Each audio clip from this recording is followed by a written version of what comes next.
Hey, what's up guys? Brad with Squared Away Every Day, and today we're going to be taking a look at my 1 month review, or my thoughts and opinions on the Tesla Performance Model Y, or the Tesla Model Y Performance, whatever you want to call it.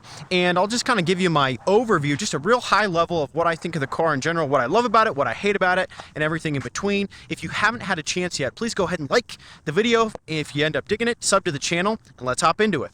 Okay, so let's start on the exterior of the vehicle. Now, if we look at the exterior, I think the car looks very cool. My wife doesn't like the look of it at all, but I think it looks very cool. Specifically, the performance model, I think it just looks very nice. Now, one of my favorite features of the car are the wheels that come with this car in the red brakes. I think it just looks really, really cool. Now, I will say this.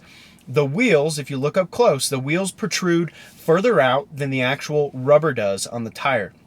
So if you're pulling into like your driveway even, and you're kind of at a weird angle when you get up onto like the cement, you're going to curb those wheels in a really bad way. So it's all about the angles with these particular tires. Now, kind of pivoting off of that, but still related to the wheels, is the suspension on the Performance Model Y, and I think just all the Ys in general, is really, really rough. It is a really bad riding vehicle. It's not a great ride at all, especially at the price point of vehicle that this is. So that, coupled with a 21-inch tire and a super low profile wheel, makes it even more uncomfortable. So if you're looking for comfort, I would probably go with the smaller tire size on the Performance Model Y. To me, I really like the aesthetic though of the 21-inch, so we're just going to go with that. Now, if we look at the grille on the exterior, it's got kind of a low intake. It's very low to the ground, and that will suck up leaves and just sticks and all that kind of stuff while you're driving the vehicle. So be aware of that it's going to pull in a lot of leaves and fall, and just it can pull stuff into that intake, and it's kind of a pain in the butt to get stuff out of there. And if you notice a weird rattling or something like that, it's because of that low intake sucking something into the front of the car there. So haven't really been digging that. Now, if we move around to the back of the car, the cargo area has been very, very nice. I've been digging that big time. Now, my Performance Model 3 had a super small, low pro cargo area, and it was kind of one of the things that was a big pain in the butt for me, like when I go to Costco or stuff like that. And anyway, so the back end is probably, I would say, 2.5 times bigger than the actual Model 3's just trunk area. And the auto tailgate has been super, super nice, especially when your hands are full. That's been really awesome. So I've been digging that in terms of just the cargo area in general. Now, move into the interior of the car. We're in the cabin. And these white seats, the white leather, has been super easy to maintain, even with a kiddo. I think in many respects, it's probably easier to maintain than like the black leather that I've had in so many of my vehicles. And it's kind of the same concept as having a black vehicle. It's really hard to keep clean versus having a white vehicle. It's much easier to keep clean. I think it's kind of the same concept, only time will tell. I've only had the car, a little over a month at this point, but I've really been digging the white leather. That's been awesome.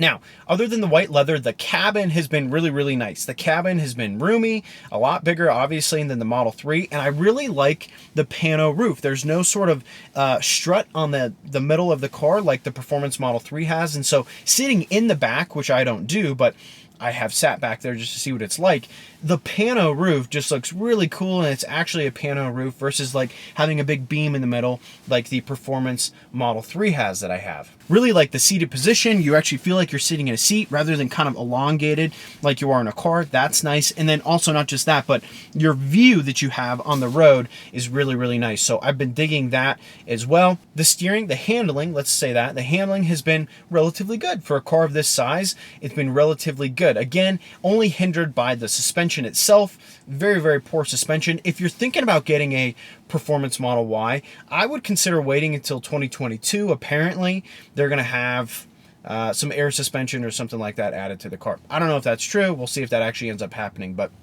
the suspension really sucks on these cars. So handling is great. Suspension kind of sucks. The acceleration has been really, really fun. Now, I own a Tesla Model S Plaid, and I own a Performance Model 3. So the acceleration to me doesn't really feel that fast. To me, I think it should be like the bare minimum when you're like getting onto a highway or merging or something like that. I think it's 0 to 60 in like 3.5 seconds, and it feels like it. It's great.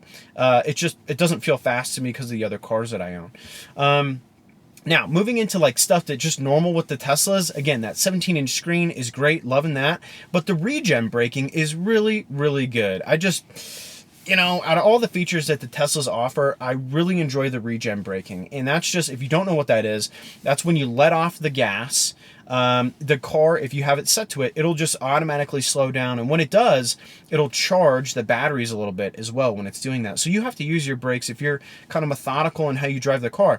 You don't really have to use your brakes in the car, which is very nice from just a maintenance standpoint and also just a more leisurely, comfortable, smooth ride. Now, we've upgraded in my Performance Model 3. It has on the little knobs on the steering wheel, those used to be rubber, they're now aluminum, and I'm really liking the aluminum just because, I don't know, it's just, I like the feel of it better than the rubber. That's really it. It doesn't really function that much better at all, but I've been liking that. The heated steering wheel has been super nice for the Colorado fall and winter that we've been going into. That's been awesome. The heated seats are always great. Those, nothing to complain about there. And I've really been digging the car to this point. Now, the car has some weird features on the interior, just like the exterior, and just this is kind of a Tesla thing. The windows, sometimes you'll push the auto window, it'll go all the way down, and then you pull it to go all the way up, and it'll kind of do like this 3/4 thing where it drops down a little bit. Not a huge deal, kind of annoying, really weird. I don't know why it does that intermittently, but you just roll the window up and it's not a huge deal. The blinkers as well. This applies to both the Performance Model Y that I've got and the Performance Model 3. I'm not a huge fan of the blinkers, the way that they work. They're kind of a pain in the ass, and it's not very consistent across the Tesla lineup in general. For instance, you hit the blinker, and it'll kind of engage. Sometimes it'll recognize if you've made a lane change, sometimes it won't, and so you're always kind of just manually turning off the blinker itself, and sometimes it'll realize that you've actually made a lane change, and then you're putting the blinker on to go left. It's kind of a pain in the butt. I don't like it at all. Now on my Plaid, it's updated to where you put the blinker on, and then when you made a lane change or you turn, it turns off, and it is very good about that. It does turn off.